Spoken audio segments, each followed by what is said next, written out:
So I've made quite a few code review videos over the years. It's a series where people send me their code and I take a look at it, give some advice. And I've noticed that there's like this common pool of issues that people seem to be having. In fact, I'd go as far as to say that most projects that I look at have these issues. So let's talk about them. Here are 5 of the most common mistakes that I see in my code review series. Number 1 has to be, and I'm just shocked by this. Number 1 is make sure your project builds and works. I can't believe I have to say this, but the amount of times I've encountered issues with either just the code not compiling, the scripts not working, the build system not working, the project configurations or whatever just being messed up is just insane. Like on one hand, it's kind of cool, I guess, when you're making a video to show the process of taking something like that and fixing it. I think there's a lot of, like knowledge and learning that you can kind of demonstrate using that. And that's usually why I don't like just scrap the video or scrap the project. I kind of fix it and I get it up and running because I think it's probably good content. But from the point of view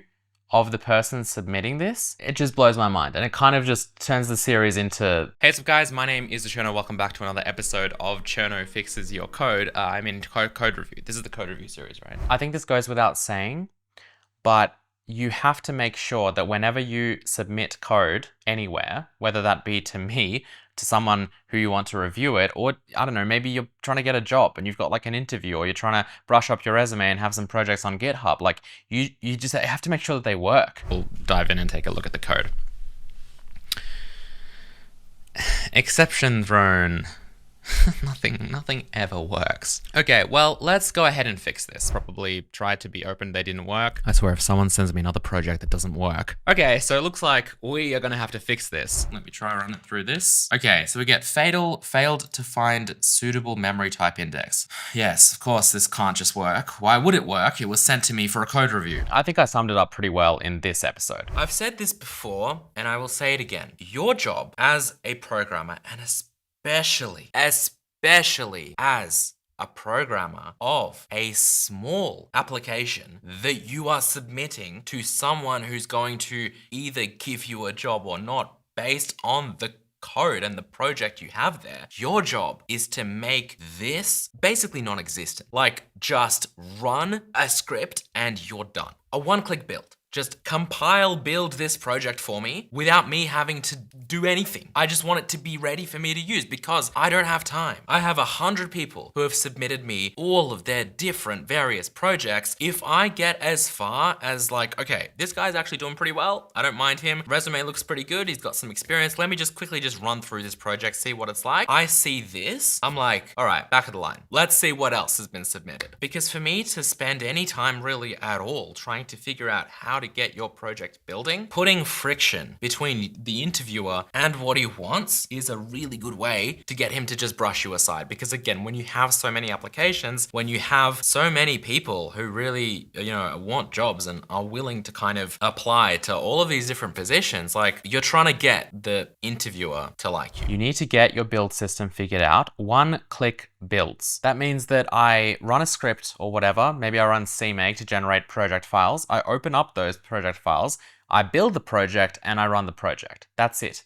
It should just work. If that's how something like Hazel works, then there's no reason for your little project to also not work that way. It's also not just actual builds and building the code. Sometimes the projects just don't even like include the files that make up the project. Actually, if I just take a look at this solution has 7 files, 5 of which are C++ files. So then where's the game? Well, there's this directory that I found by chance called game. And if we go to source, well, here's doodlejump.cpp. That looks like some code. And then over here in libraries, well, we've actually got quite a lot of code, it looks like. This is like, a decent amount of code. If I just paste this path actually into everything, which is like a searching tool, you can see that there's quite a lot of stuff here. We have 61 source files, none of which are in the solution. And I seemingly have no way to, how do I get to a solution that contains all these files? How do I build this game? So yeah, really no excuse for this. Fix your builds. Now, often programming and life in general can feel overwhelming. I know a lot of us programmers probably feel like we have imposter syndrome. What are we even doing here? Do we know what we're doing? How can we keep up with all the new stuff that's just constantly coming out? Now, these feelings might be hard to work through, but there are always things you can do to help you out. Let me tell you about BetterHelp, my paid partner for this video. With the start of the new year, I feel like I'm always reminded of all of the things that I set out to achieve last year that I just didn't. You guys know I'm balancing so many different things on this channel, and that's just the part of my life that you know about. It often makes me feel overwhelmed, stressed, and anxious. BetterHelp connects you with a therapist who can help you out. This process is super smooth. You fill out a questionnaire of who you are and what you need help with, and then you'll be matched with a credentialed therapist. From there, they can help you get to the bottom of your issues, break down various feelings you might have of being behind into specific addressable concerns, process feelings of inadequacy or comparison, and help you develop tools to measure progress on your own terms. Talking through your issues can really help, so feel free to give it a go. Start fresh any day of the year with BetterHelp. Click the link in the description or go to betterhelp.com/Cherno to get 10% off your first month of therapy. Okay, so next up at number 2, we have memory. One of the most important things in programming ever. So memory, unfortunately, is something that lots of programmers don't understand very well, which is a shame because it's like the most critical resource we have when programming. I think if I was to ever formally teach C++, like a proper course or something, I would make memory like a major focal point of that entire course. And the problems and the mistakes that come from this are just all across the board. Managing lifetimes, for example, forgetting to free allocated memory. You didn't have like a delete handler at the very end, right, which you need to do. I'm assuming you also haven't done that for game, which of course in this case we can easily fix by just using smart pointers, like a unique pointer. Because if you've manually allocated something with new, then you have to destroy it with delete. But again, you know, instead of doing that, you could use smart pointers by just writing something like std unique pointer, which kind of uses the same concept as this. It just wraps this kind of allocation in a class that will be automatically destroyed at the end of the scope, right? Because the unique pointer itself is allocated on the stack. And then you would just do std make unique and then pass along the arguments like so, right? So by doing that, what it means is everything else remains the same, but it just means that the destructor gets automatically called. You don't have to call delete. And by destructor, I mean like the unique pointer class itself will call delete on the object that is inside it, right? So game has a new kind of game object inside it. When this unique pointer is destroyed, when it goes out of scope, it has some code in its destructor that is basically this. Right? So it will in fact call that for you. Another common issue is not being aware of memory allocations and thus not making an effort to like mitigate, to reduce them as much as possible. So this could be as simple as just forgetting to pass an std vector by reference, therefore copying it and causing a heap allocation. The problem isn't really the memory that we're copying, it's the fact that copying a vector, like the vector copy constructor, you know, needs to create a new vector, and creating a new vector means we have to do a heap allocation to contain all of the elements within the vector. So it's more or less the code within the copy constructor and that whole kind of, you know, creating a vector situation. It's the code there that's doing the allocation that's the bad thing, not the fact that the vector itself takes up space, right? But also just not thinking about how much memory you'll actually need up front. We'll have a look at this specific example later in this video. Lots of these allocation issues tend to happen with the std vector class. So I made an entire video talking about how you can more or less use that properly. And then of course we have the more advanced topic of memory fragmentation and CPU cache awareness. Avoid having vectors of vectors, for example, if you can just have a single vector or array. So we have a vector of a vector that is a sprite. So if we take a look at where this is used as an example, we have this function over here called rotate sprite. The input here is all the integers of the sprite in that kind of multi-dimensional array.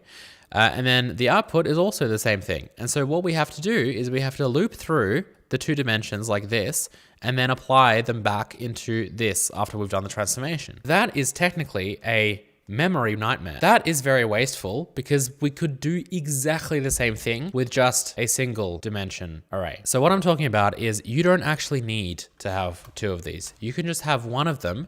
And then if you're aware of the width of each row, then you can just basically be like, well, every 2 columns, every 2 indices, I'm going to jump a row down. So basically what I'm saying is instead of having 2 vectors with 2 integers each, we could have 1 vector with 4 integers. And so what that means is we just have a single contiguous buffer like this with 4 elements in it, rather than 1 buffer over here and 1 buffer over here, and also 1 buffer that stores the 2 buffers. So this is actually quite nice. It literally will reduce us from having 3 buffers in memory to 1. Always be aware of how you iterate through memory and data. Try and more closely match the layout of the data in memory. The image size isn't very big because it looks so low resolution, but it could be like a cache miss every time you go down that row, because obviously the memory that you're drawing to is far apart.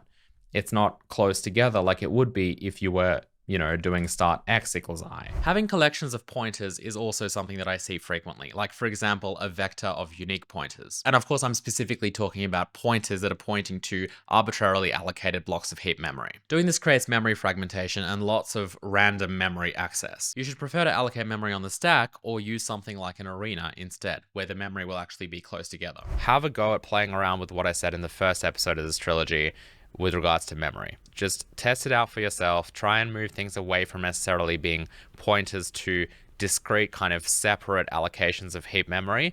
Try to pull them together into an arena and, or just like even stack allocations, right? Just try and keep that memory more together in one block, because at the end of the day, what you're doing with physics is you are in fact iterating through a whole bunch of just numbers. A whole bunch of numbers, one after the other, and doing math on them. And if they're all kind of loaded up in the CPU cache, ready to be accessed, ready to be, operated upon, that's going to dramatically speed things up. When you have pointers and when you heap allocate memory, you end up with memory fragmentation. That means that every time you kind of create an entity, right? So this is me creating a rigid body, right? What we are storing in this kind of class is just a pointer to a rigid body, and then that points somewhere into our memory, and this is the actual rigid body data. And then if we have something else, so let's just say we had like a vector of rigid bodies, because this is just a single entity, right? But you're going to have like a vector of entities. So they're all going to contain rigid bodies that point into completely different locations in your memory, right? And the problem with that is that when you actually need to do some math on the rigid body data, you're going to have to read that data. And if it's just in random places in your memory, then every time the CPU is like, hey, RAM, I need some bytes of data, it might potentially have to read a section of RAM that it just hasn't read in a while. So yeah, always think about memory. Number 3 is architecture.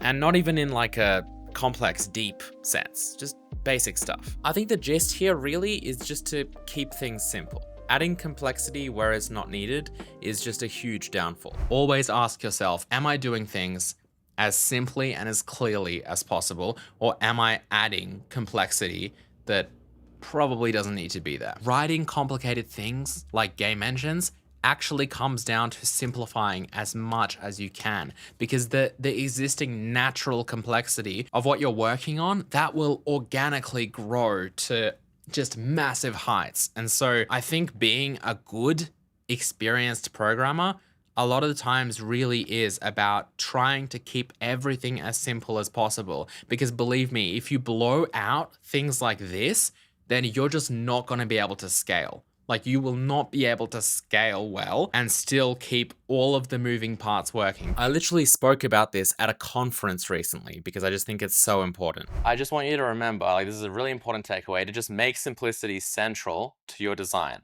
Like, really think about the importance of making something simple. So with C++ specifically, the way I see this commonly manifest itself is by using object-oriented programming literally everywhere. One thing that I see very often with C++ programmers that I don't like is that they were taught C++ in a very object-oriented way, and so that's all they think exists. That's just the way that they have to write code. Everything has to be a class, everything has to be an object, whereas I think that the proper way to write C++ is the proper way to kind of do anything in life, which is to use the appropriate tool for the job. And because C++ offers you so many different tools, so many different programming paradigms that you can use, you can kind of pick what makes the most sense in a particular situation rather than being locked into something like classes like you would in Java. And there are lots of examples where code could be greatly simplified if you just used something more appropriate instead. Okay, so this is one of those situations where you don't need a struct, you don't need a class, you just need a function. So just make it a function, right? I think that C++, when you're learning C++ and when you're coming from other languages potentially into C++ as well, but also I think this is not just for those people, it's also the way that it's taught commonly in universities or schools is it's an object-oriented language. And so you get into this concept of like object-oriented programming is the paradigm that I need to follow in C++.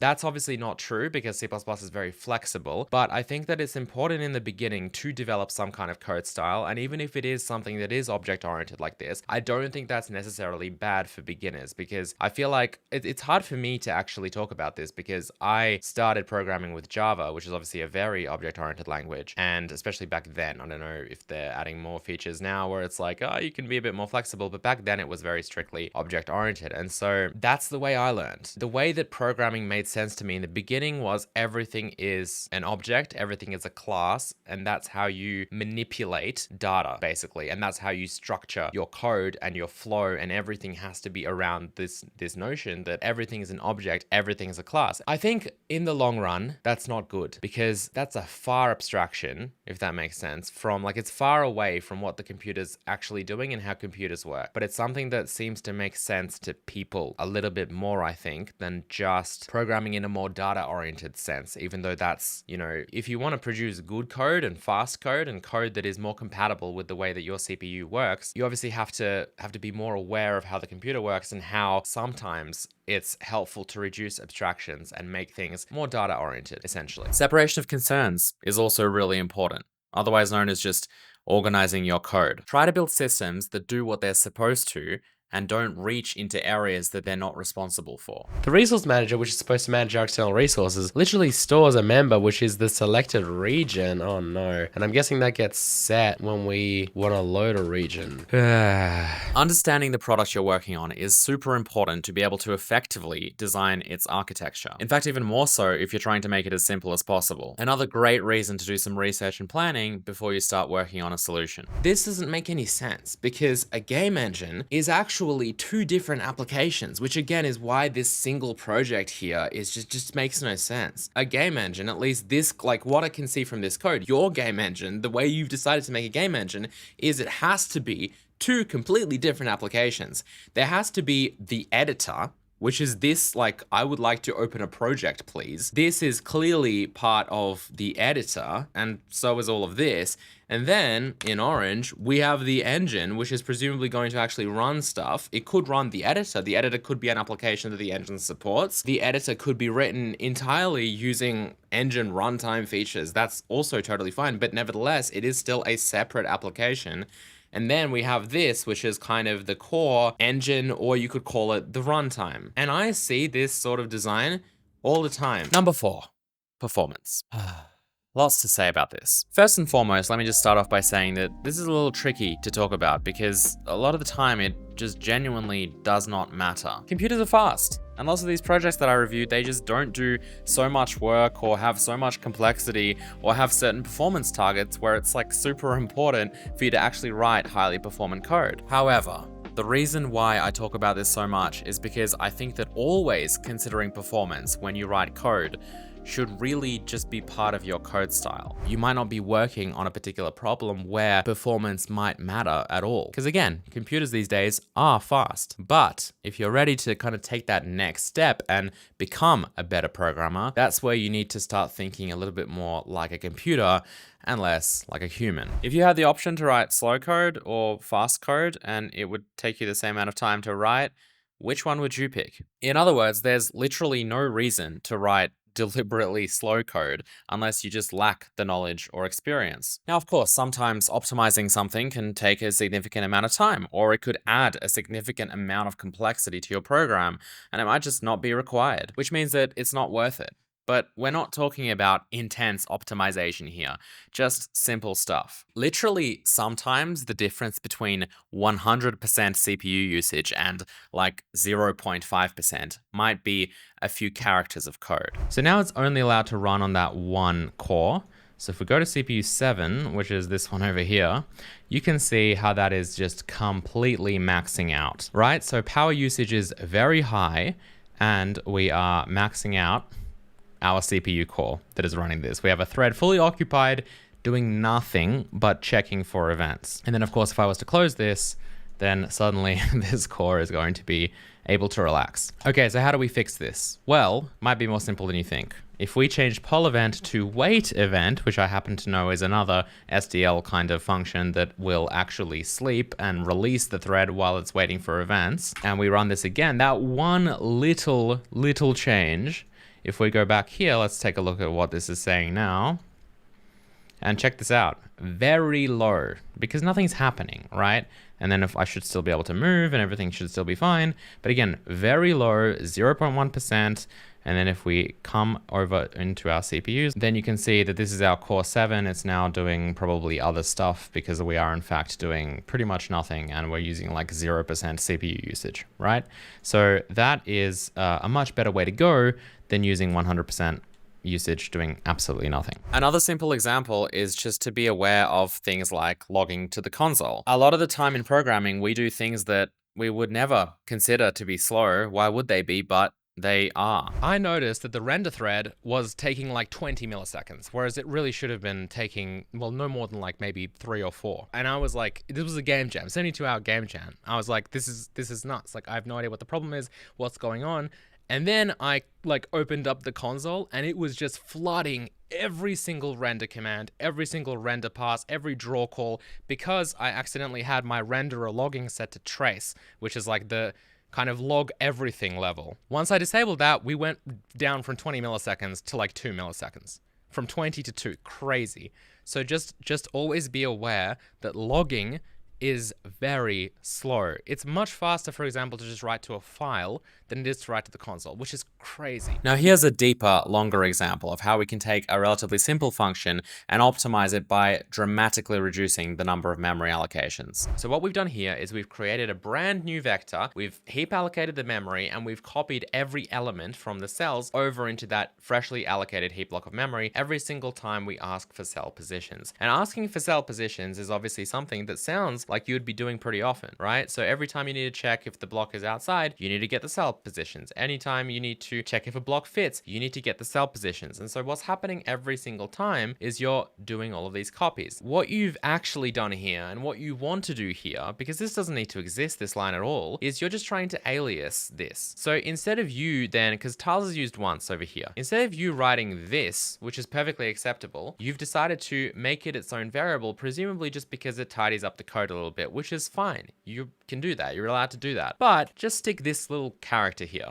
It's called an ampersand. This just makes it a reference. And in fact, if you want it to be a little bit more correct, since it's basically a read-only variable here, you're not going to be writing to tiles, you could make it a const reference as well. And what that does is it just lets you use that as normal, but it doesn't create a copy of it. It uses the exact one that's in here. So we're using like that one in place, but we've made something called an alias for it, like another way to address this exact variable and to use that exact variable that is here. And obviously that can make your code cleaner. So that's step one. And in general, when you write functions like this, you should always consider, should this be returning a reference or a const reference of a vector? Now here it's a bit different because we're literally moving this stuff or whatever, like we're creating like a new vector here. So obviously we can't return it by const reference unless we can cache it or do something else with the vector that we're creating. But let's just assume for this case, we have to actually create a vector. Here, the second issue that I said we had is the fact that we just create this brand new vector over here, and then we push back a whole bunch of this new position, right? Which is this position that I guess has been transformed in some way into moved tiles. Now, obviously the amount of times that we push back is the same as tiles.size because we're iterating iterating through tiles, and for every item inside tiles, we're pushing back this new position into move tiles. So what that means is that we actually know how many we need. So in that case, you should absolutely pre-allocate that memory. And you can do that in a couple of ways, either by just doing this, right? So move tiles, we're creating a new vector with tiles.size. The reason why, by the way, is because let's just say there are 4 of these. In the very beginning, vector's gonna have a size of 1. So when you push back the first thing, no problems. Then it's going to basically double in memory the next time you try and push something back, because 1 is not enough to hold 2 elements. So it's gonna times 2, it's gonna double that memory. I'm pretty sure it does times 2 in MSVC's implementation of this. I think in some other compilers, some other libraries, it might do plus 50% or whatever, but either way, in this case, that would be the same thing because it'd have to round up. You can't have 1.5 elements. So it rounds up to 2. So you do another allocation. So right now we've done 2 allocations, the initial one and then this second one over here to push back the second one. And then since there are 4, number 3, when that needs to get pushed back, it's going to have to double again to 4 elements storage so that it can push back element number 3. Then element number 4 will come with no allocations. So we've done a total of 3 allocations just here, and actually a 4th one, I guess, over here. So this one little function of yours has done 4 allocations. Now with my little adjustments here, with having tiles.size here, you've gone from 4 to 1 allocation, which is going to be much faster. So that's why you would do that. Now in this case, if you do actually put it into the constructor like that, that's the same thing as calling a resize with tiles.size, by the way. And the problem with that's not really a problem, but it's already actually created empty elements there. So when you push back, it's not actually going to push back at index 0 for the first time because there's already 4 elements in there. It'll push back at index 4. So 0 to 3 will be just empty tiles. So you have 2 ways of solving that. Either you change this for loop to be a normal for loop instead of like a for each loop, in which case you do, tiles.size or whatever you want over here. I guess you'd write this as size t as well. And then instead of push back, you just do move tiles I equals new position like that, in which case you could obviously make this a little bit cleaner by doing something like this. That could be a valid way of doing it. If you wanted to keep the for each loop, I guess you could also do in I equals 0 and then just do I plus like that. So you're kind of adding an index here. That's also valid. Or if you wanted to keep the pushback for whatever reason, maybe you just like the way it looks, then you could also just change this to be reserve instead of resize. And what reserve will do, and then you'll just get rid of this over here. What that will do is it will allocate the memory so the capacity of the vector will be enough to store 4 elements without allocating more memory and doing like a reallocation, but it's not going to insert those like empty elements. So the size, if you ask the size of this vector, it will still be 0, but the capacity will be 4, which is what you want. And then finally, even if you do it this way, I would change the push back to an in place back, because that saves you constructing this element here and then copying it into the vector when you do pushback. Instead, you can just take the parameters of the constructor and put them here. And it's basically like you're forwarding the parameters into the vector, which will call the position constructor and actually create that element in place already inside the vector. And so that's what it might look like. So this is the more solid way, I guess. This is the more professional way, we'll call it, of just dealing with vectors and doing what you want to do here. Now, as you start thinking more and more about performance, one of the most critical things that you can do is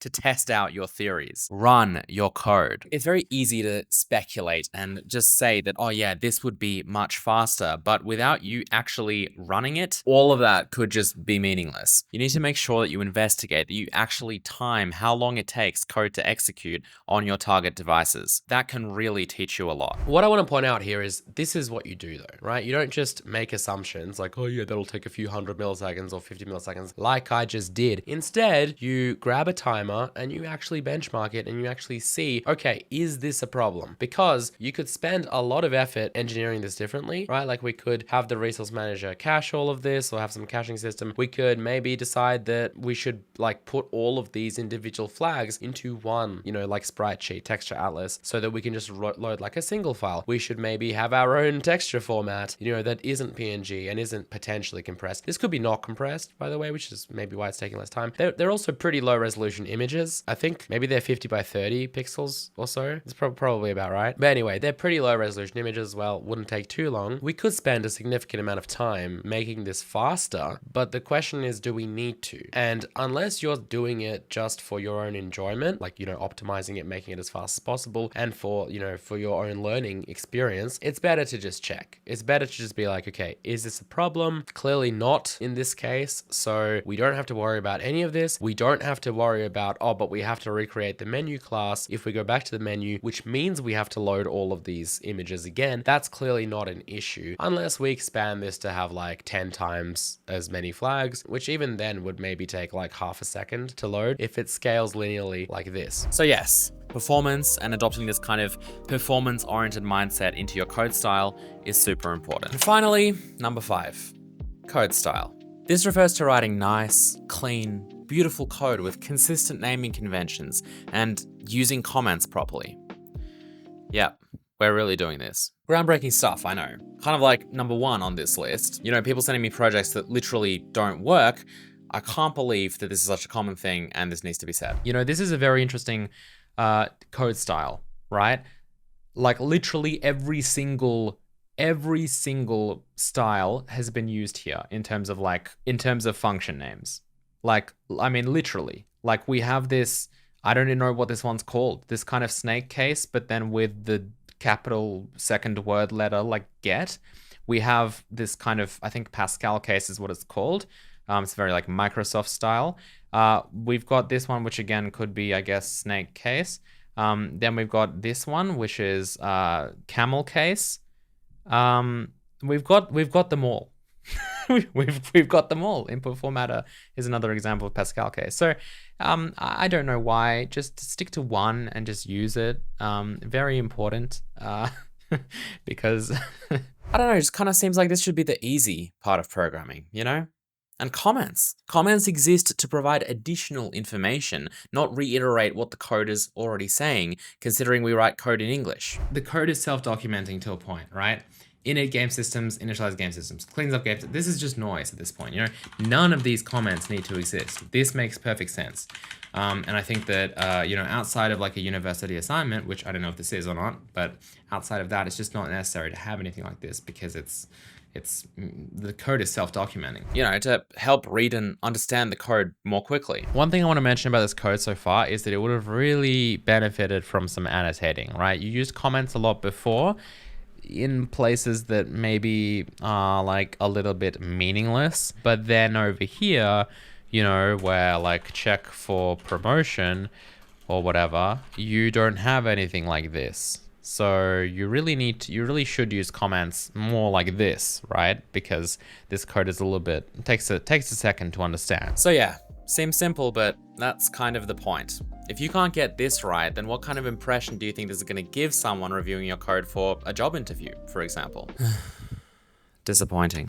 Hope you guys enjoyed this video. Let me know what you thought of these 5 mistakes. And if you want me to roast, review your code, then send it into chernoreview@gmail.com. Instructions in the description below. Looking forward to seeing the improvement. I'll see you next time. Goodbye.